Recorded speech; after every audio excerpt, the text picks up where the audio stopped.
Well, that was one hell of a year.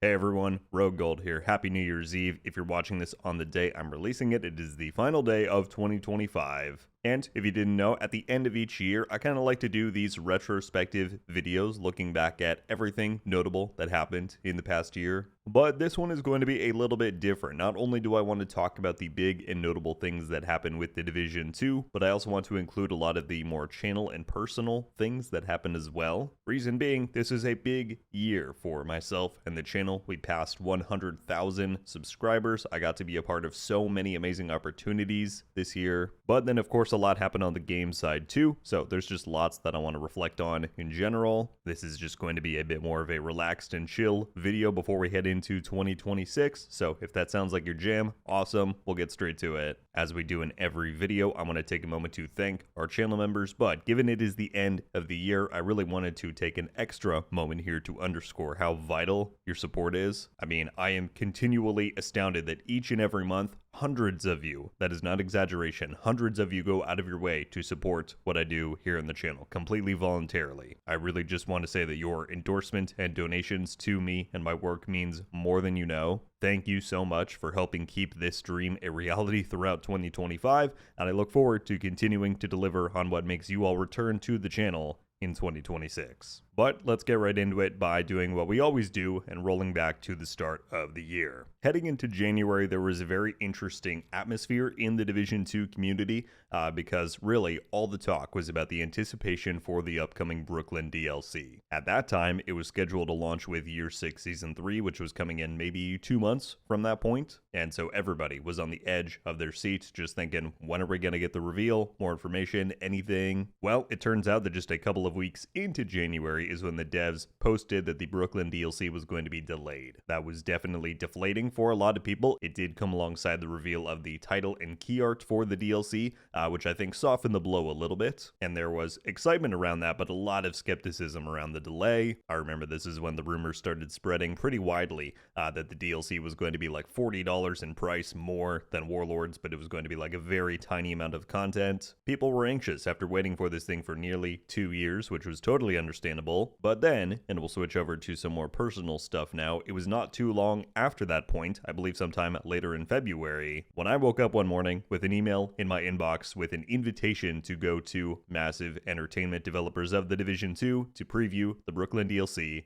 in Year 7. Now, before we talk about this whole thing, I do just want to acknowledge that I know not everybody is a fan of these kinds of, creator summit sort of things that companies do. I get it. I hear you. But what I said back when this happened, and I'll say it again now, that trip and the experience of going to Malmo to visit Massive and all of this stuff, that was so meaningful to me just as a fan of this franchise, somebody who's been playing these games since the Division 1 in 2016. And I mean, the Division has always done these sorts of things, right? ETF in-person meetups have happened since 2016 with ETF Alpha. And back then, I was not of the legal age to where I could even sign up to have a chance to be selected for those things. So again, when that invitation came in, when I realized that this was actually going to happen, I was just so elated that I had made it to such a point where anybody would consider me to, partake in something like that. It was so cool. So yeah, I quite literally leapt out of bed at like 7 in the morning when I had read that email on my phone, and I just had to wait with eager anticipation until later on in April when the trip finally happened. And again, I've done videos talking about the experience here already, but the thing that really stuck with me even to this point now is that the things that all of these past attendees to these types of events always say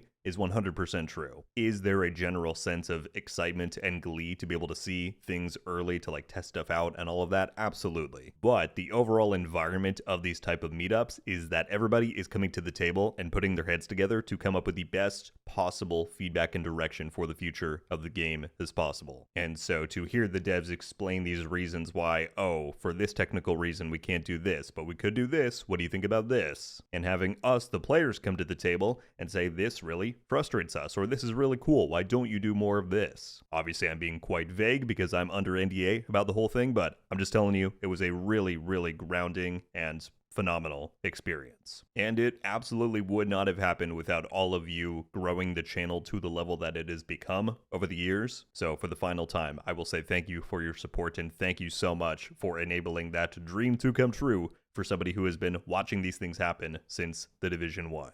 It was at that event that we got the full reveal and information about the Battle for Brooklyn DLC, including its release date, which was in May, not too long of a delay after the original March date. The fact that it was only going to be $15, which was a huge shock to everybody in that room, I remember. And obviously the full community learned about that information not too long after we returned from Sweden. And yeah, I think that set a pretty positive tone heading into the release of the DLC, like a good date, a good price point. Just before we talk about that though, soon after that trip and before the DLC launched is when we hit 100,000 subscribers here on the channel. Again, this year was just jam-packed with amazing milestones and things happening. Not only did we hit 100,000 though, but now that we are at the end of the year, I can go back and look and confirm that in 2025 alone, we gained over 50,000 new subscribers. That's right, on January 1st, I think we were somewhere around 78,000, and ending off the year, we were about to hit 131,000.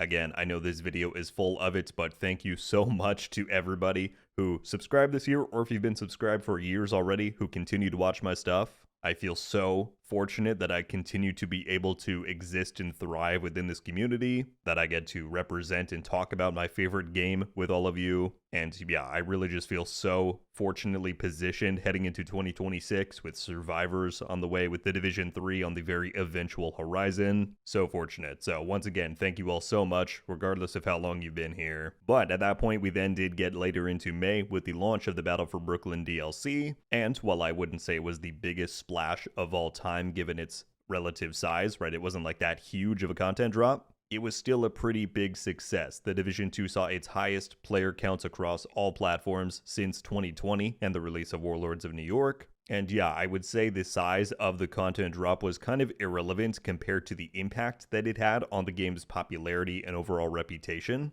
Tons of people flocked back to the game to try it out. The game launched on Xbox Game Pass the same day, which brought a lot of new people in. And in many ways, the game has really just been riding that wave ever since. Obviously, player counts subside back down. We don't have the same amount of people playing as we did in May and June. But whether it is the frequent events that the game puts out, just the general things that have been going on since then with the news cycle and all of that, it feels like the pace is kept up pretty well. And once again, I think that positions us in a pretty neat place heading into 2026. But just to briefly switch back to the personal side again, after the launch of the DLC, I truly felt such a big sigh of relief happen, because to me, the launch of Brooklyn was kind of the end of an era for this channel that began all the way back in 2023. I remember heading into January of 23, I was really kind of at a crossroads in my own life. I was close to wrapping up college. The channel was like doing well, but obviously nowhere near where we're at now. And so I really had to kind of make a decision that I didn't know what the outcome would be. It was all a gut feeling. Am I going to continue investing significant time into this channel and see how far it can grow? Or do I need to pull back a little bit and spend my time elsewhere to sustain myself? Well, it was not long after that we had Division Day, if you remember that, all the way back in 2023, and that was really a vote of confidence for me. That was where they announced the DLC. We got updates on future things coming to the Division 2 with Heartland, rest in peace to Resurgence. And so my point is really from early 23, when they announced the DLC, up until its release now in, the middle of 2025, I was on the grind, and we achieved so much in that time. So again, by the time the DLC launched, and obviously that was a super hectic period for me trying to cover all of that stuff, that was the closest to burnt out that I've ever felt doing YouTube. Not out of any lack of love for what I do on the channel, but just because it's a lot, I'm never going to try and compare doing YouTube to the physical labor of so many other professions out in the world, right? But it's the same with running any kind of independent business where you are just on 24/7. Brainstorming ideas, scripting videos, editing videos, keeping up with the game itself, replying to comments. It's a blessing, don't get me wrong, but it does take a lot out of you. It is a lot of time and a lot of you. So again, heading into July after the DLC launched is when I really felt that sigh. I kind of let my shoulders fall down a little bit. And yeah, I've spent the last few months recharging, I would say. Maybe you didn't sense any difference in my content. That was the intention. But I was definitely trying to get a bit of a breather after that really 2-year sprint from 2023. Around this same time, though, during the summer is when we then got the teasers for Snow to come back to the Division 2, which everybody was going rabid over. And that led us into August with Gamescom, where we got the announcement of the Division 2 Survivors, which was so cool. cool. Still, right now on December 31st, I cannot wait for us to get more information about this, to see gameplay, all of it. I anticipate that being the Division 2's biggest moment in 2026, but we'll talk about that more at the end. This announcement, though, was also the first indicator that we got of greater resources being put into the Division 2 and the franchise at large behind the scenes. The DLC launch really seemed to indicate to Ubisoft that this game is worthy of investment, and so yeah, we're seeing a whole new team built at Massive to work on Survivors. Massive itself is really committed back to the Division, with their priority being the Division 3, Survivors, and the Division 2. This was just the beginning of a lot more going on, and I think that's a trend that we've seen continue throughout the rest of the year. After that, we headed into Year 7 Season 2, which I think many would agree was the best season of the year. We got some nice new content with retaliations, we had some really popular modifiers that season. And this was also the season that we had the creator collaboration begin, so last personal thing that I want to talk about here. Still, I cannot believe how wildly cool it is that I have my own branded apparel in the Division 2. And once again, I have nothing else to say but thank you so much for making that happen. And what was so cool about that, I think, is not just seeing the physical stuff within the game, but seeing people's reaction to it. I figured when they first told us that they were thinking of this idea, I thought, okay, cool, it's going to be very sick to have my own stuff in the game, but I was really convinced that the community would not be all that on board for it. You know? Oh, the creators are getting stuff, but what do we get out of it? But I'll truly never forget those first 2 weeks when that came out, the amount of images I was getting sent of people making these really artistic displays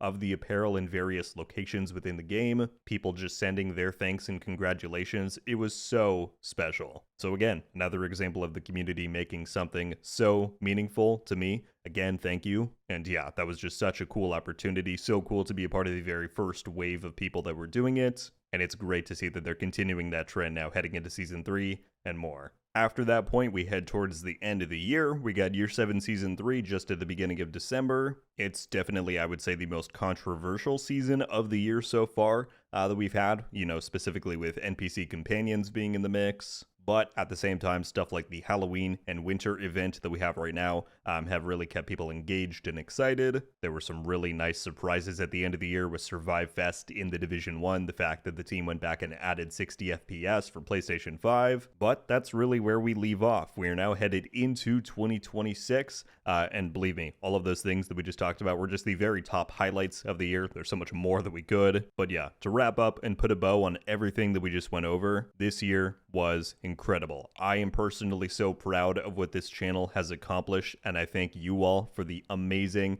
growth that we have seen, the amazing opportunities and experiences that were offered to me because of that. Just like 2024, 23, 22 before, this has been the biggest year for my channel ever. So again, thank you. Aside from that, though, I am so pleased also as a fan to just see how well the game has done in 2025. It's continued to make its comeback, and as we talked about, that success has secured it more and more resources behind the scenes. We know Survivors is on the way. We know that there's apparently some mystery big plans happening in March for the 10th anniversary. We talked about that recently. I truly think that 2026 is going to take the momentum that the Division 2 built up this year and go even further, which I know may sound ambitious, but trust me, we'll see what we get. And a final note from me, I was talking earlier about how I felt that the release of Brooklyn was the end of an era for my personal journey with the Division 2 and this channel. It took me a good few months to recharge, truly. I don't think it was really until the last month, maybe month and a half, that I really felt like I was back in the saddle. But I think heading into 2026 is the start of a new era, right? We have built such a great community here. I feel like I have a really strong foundation of where I want to go next. And so I imagine the next 2 to 3 years is going to be filled with some great moments in the game. We've got Survivors coming up. I think the road to the Division 3 is going to be amazing. And so that's kind of where my sights are set for now. Is building towards that future. I believe that is all I've got, though. That is my look back at 2025 for the Division 2 and my channel. I'm sure you're tired of hearing it, but I'm going to say it one more time. Thank you for being a part of that journey, and I can't wait to see where we go next. Let me know all of your thoughts on this year down in the comments below. Looking forward to reading through them, and I will see you all next year, folks. RogueGold out.